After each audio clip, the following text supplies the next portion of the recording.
Job jobbed.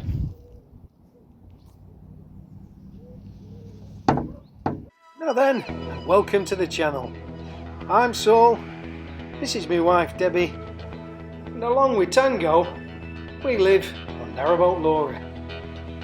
We're currently cruising on the Lancaster Canal, seeing lots of interesting things, and also some interesting people. We're barely floating.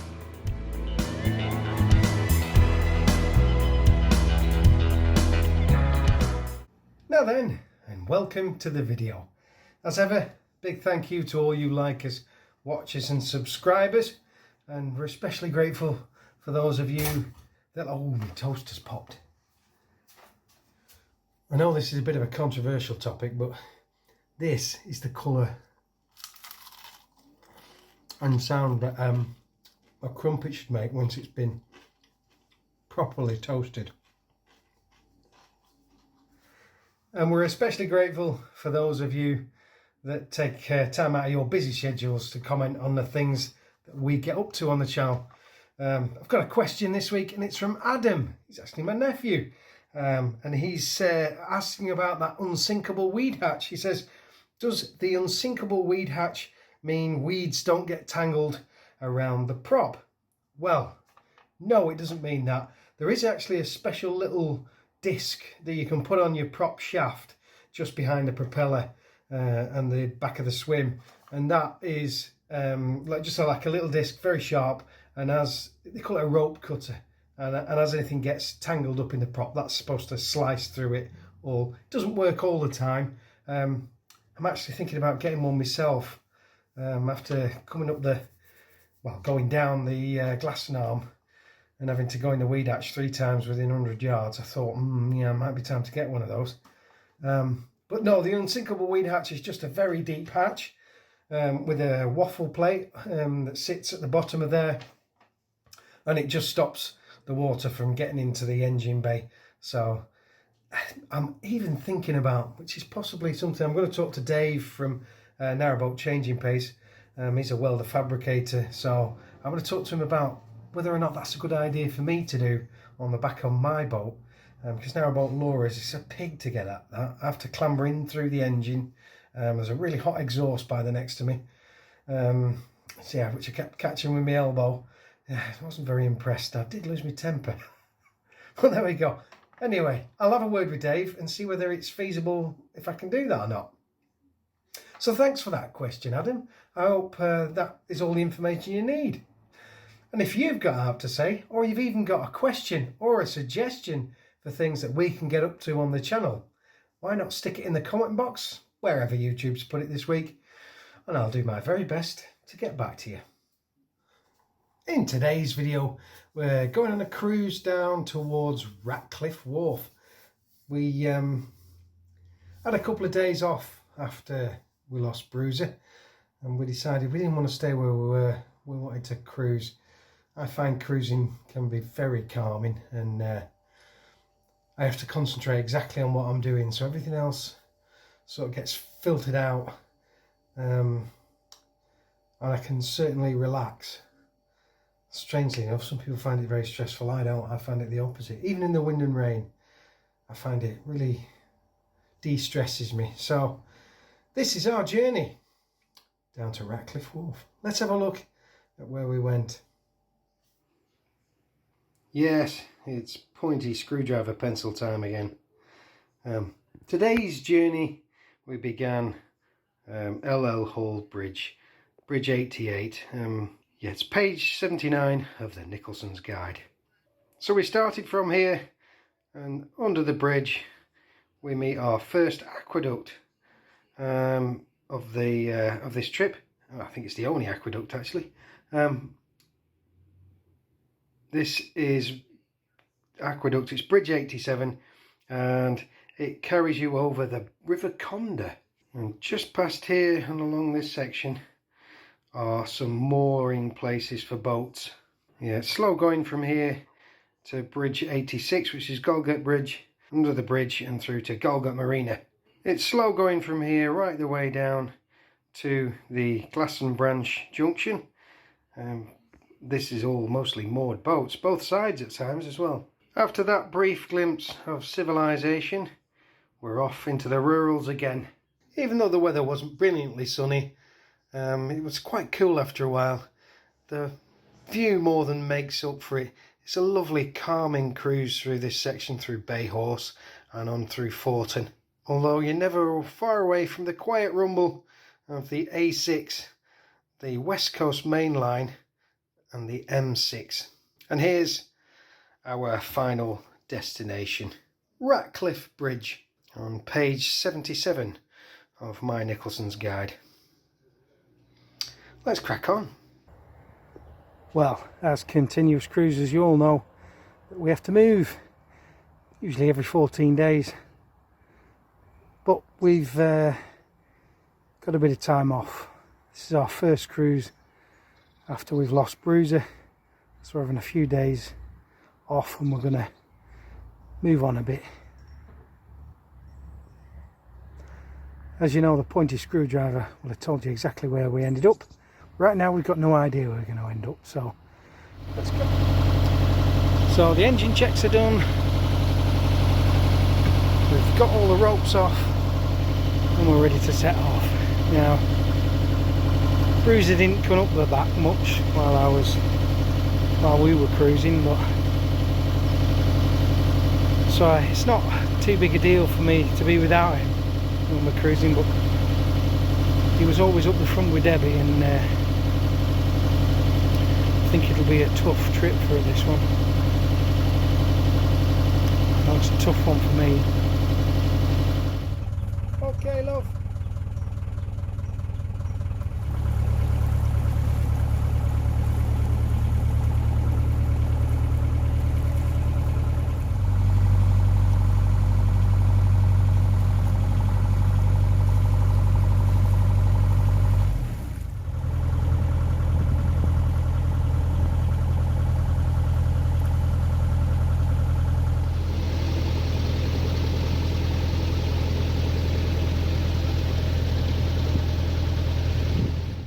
We're just about to round this corner here, and from there begins quite a long stretch of moored boats. It's summertime, so a few are out and about really, but we still must observe the slower speed limit for those tied up. Under bridge 86, and the canal gives way to Golgate Marina with an array of boats. The last boat's moored just after this water point and before the Glasson Branch Junction.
This is the entrance, or exit depending which way you're coming, of the Glasson Arm.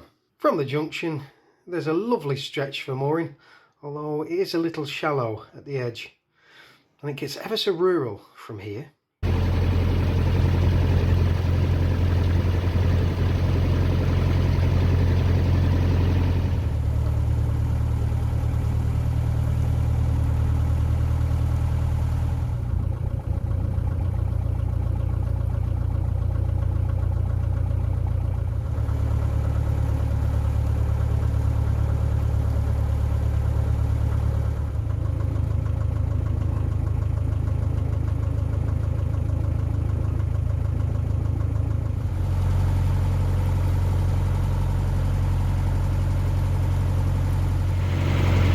Bridge 84 here, and all I'm getting wafted down the boat is the smell of bacon. This is doing some little scones or something. Smells lovely. When you know.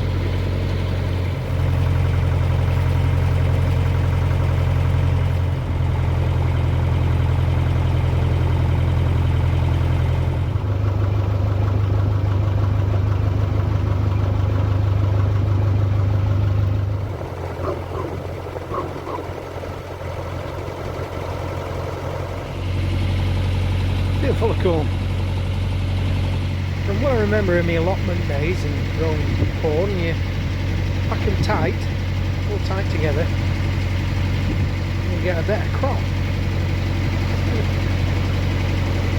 If I don't keep my eye on this, we'll end up joining them. So we passed by what I think is called Potter's Brook, just outside LL. Just spotted something here. Oh, he's gone missing. I saw a cormorant's bum. He disappeared down the edge in there.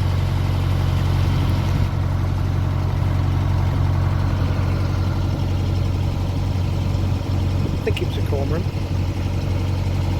Yeah, probably.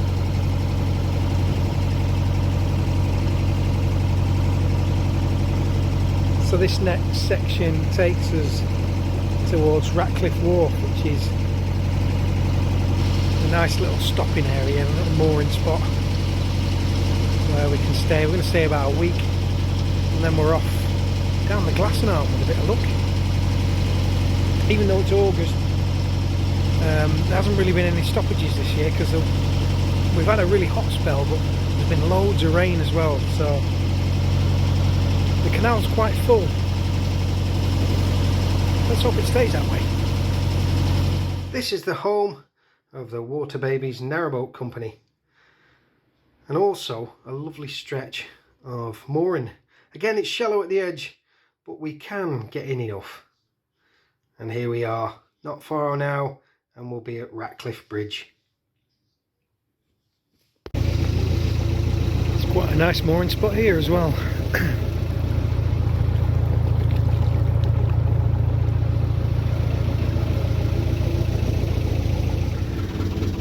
Well, that's us, done and dusted. About 2 hours, just shy of 2 hours cruising. Well, there isn't really in it, and I think Debbie really struggled on this one. Don't know, I've missed that little man. Anyway, we're moored up now, roped up. Backhand front. Time to go and get the van.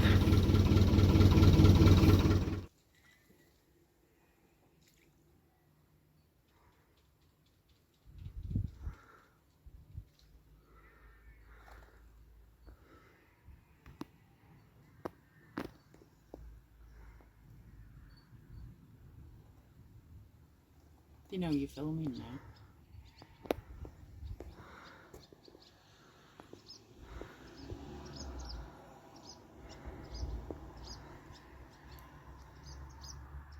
If you're a regular listener, then you'll have seen a certain little boat moored near Ratcliffe Wharf.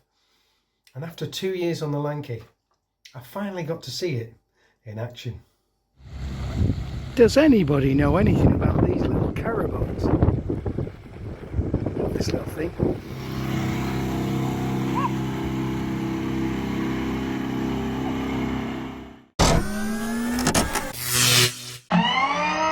So unfortunately, when Debbie was trying to connect up our power oak thing to the solar panel, this wire came off. She did shove it back on, but it's not working to its full potential, so I'm going to take it off, take that little bit off there, then try and get it back on and all properly secure and what have you, and then hopefully, fingers crossed, it'll be back to working to its full potential.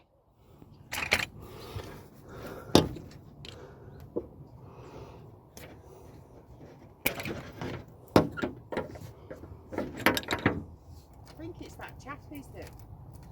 You know, I was talking to you. Yeah. Yeah, that was moored up there. That's it. Right, let's try and see if that'll do.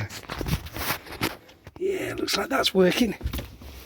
Let's have a look at the battery display. 78% battery, so just tip that panel, love. Which way to me? Yeah.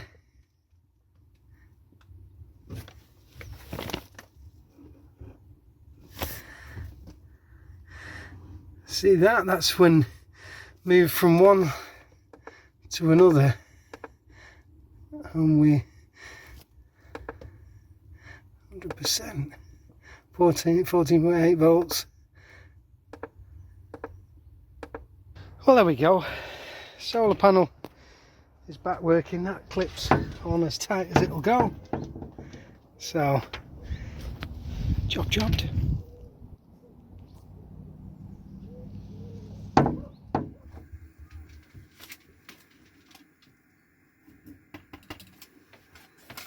What's that one for, love? I fixed the solar panel wires. Still no good at doing the washing though, are you? That's not made to be. There we are. Destination reached. Job's jobbed. Now, unfortunately, due to me being in a local theatre group, Panto, this year, our videos are going to be fortnightly. I've got to learn a lot of lines. I've got a part in the Lancaster Grand's Panto this year, which is Cinderella. If you're in the area and you fancy watching a Panto, why not try and come and see it? It's a bag full of giggles, to be honest with you. It's a charitable theatre. There's no payment for any of this, which is probably usual for me. I haven't got paid for nothing, me. But there we are. But I enjoy doing it, and hopefully you will too if you come and see it. But remember, tickets sell quite quickly for the shows, so try and snap one up now. I'll try and leave a link on the dates and how you can get tickets and things in the description box. Hopefully, fingers crossed, if I remember. But if not, just check it out yourself. It's the Lancaster Grand Theatre. Now, all that remains for us to do is to have a look at what's coming up next time.